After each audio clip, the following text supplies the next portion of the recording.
Hello and welcome back to my channel. My name is Lizzie. I am an MEN1 patient in the process of healing, and today I'm going to share with you why I believe that money does not have to be an obstacle to health, and in fact why most of my healing journey has been happening for free.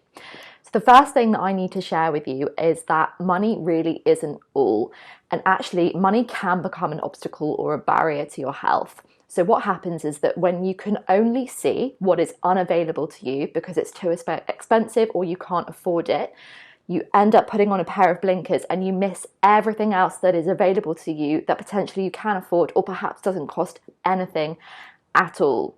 When we're wearing these blinkers, all we can see is the stuff that is outside of our reach, and that's actually a really, really disempowering stance to have in health and in MEN1 specifically, because already we can feel like we're on the back foot in such a kind of rare condition.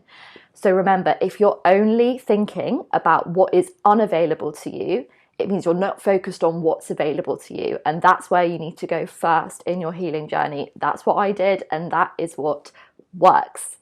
The second thing I want to share is that in my experience and in the journeys that I have watched of other people who are healing as well, having money and being able to afford expensive treatments or therapies or consultations is actually not necessarily a quicker or more successful route to healing whatever condition. And I will speak about MEN1 because that is my experience.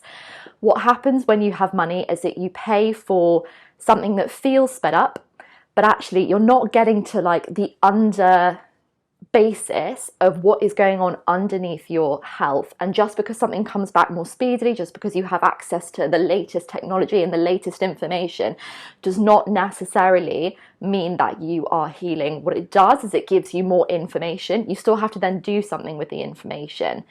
In my experience, I have watched so many people with plenty of money go and spend literally all that they have on the latest thing that they think is going to be the thing, and actually they're not healing, they're not getting any better. Why? Because they are not focused on what's really within their remit, and I'm going to come onto that in a second.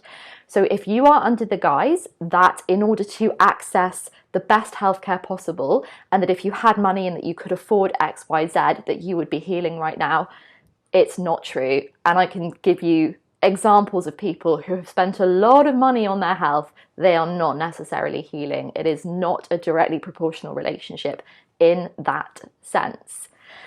The next point I want to make is that in my experience anyway, and I would hazard a guess at saying the experience of other people as well on healing journeys, the most fundamental changes and the ones that actually make the difference come from what's free, what you don't pay for. Okay, you can go and work with a private endocrinologist. You can go and get a funky scan somewhere in Switzerland that costs thousands and thousands of dollars or euros or pounds. You can go and work with an expert in a niche on something that's really, really rare. Ultimately, as I said before, that does not start or even really, to a certain extent, support a healing process, in my opinion. What has got me healing is the simple free stuff that is very often overlooked by MEN1 patients and MEN1 professionals because we think MEN1 is too complex for the simple stuff. That is the biggest piece of misinformation that I have ever heard. I believed it too, but as soon as I started making those really small incremental changes in my life, that is when things just escalated in terms of my healing journey.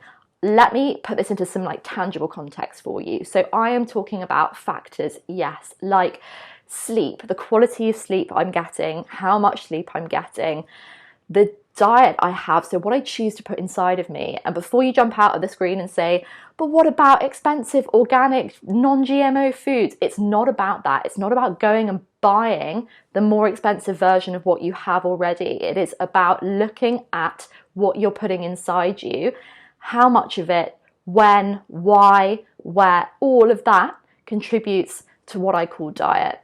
And often it's very much about taking out before putting back in. So I've said sleep, I've said diet, exercise is another huge one. It costs absolutely nothing to do 10,000 steps a day. And I say 10,000, it's actually a very arbitrary number. It takes absolutely nothing out of your wallet or your purse to be active. Again, if you're going to throw excuses at me like, I need a gym membership or I need this really funky pair of trainers, no, you really don't. Everything that you think, again, is unavailable to you, it is an excuse for you to not make that decision, not take that course of action. Look at what is available to you and do it as soon as possible. I'm going to mention probably the 3 most influential, free, zero cost practices that I've picked up that have helped me in my healing journey. One of them, meditation, costs absolutely nothing. Absolutely nothing. Sit there with a timer, and it means being with myself. It means calming my nervous system. It means breathing. Those are 3 really, really simple things that have absolutely changed my MEN1 trajectory. Again, on a very similar note, yoga, adding movement into the meditation. Yoga is absolutely phenomenal, and I don't know where I'd be without it. It helps me move my body. There are certain glands that it helps my exercise sort of access that other types of exercise doesn't let me access. It's got that kind of mindfulness element of it as well.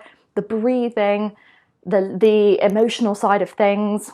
It's really, really good at helping you let go of emotion, and ultimately disease is stored emotion in the body. So there's no way that it can't help, and it costs nothing.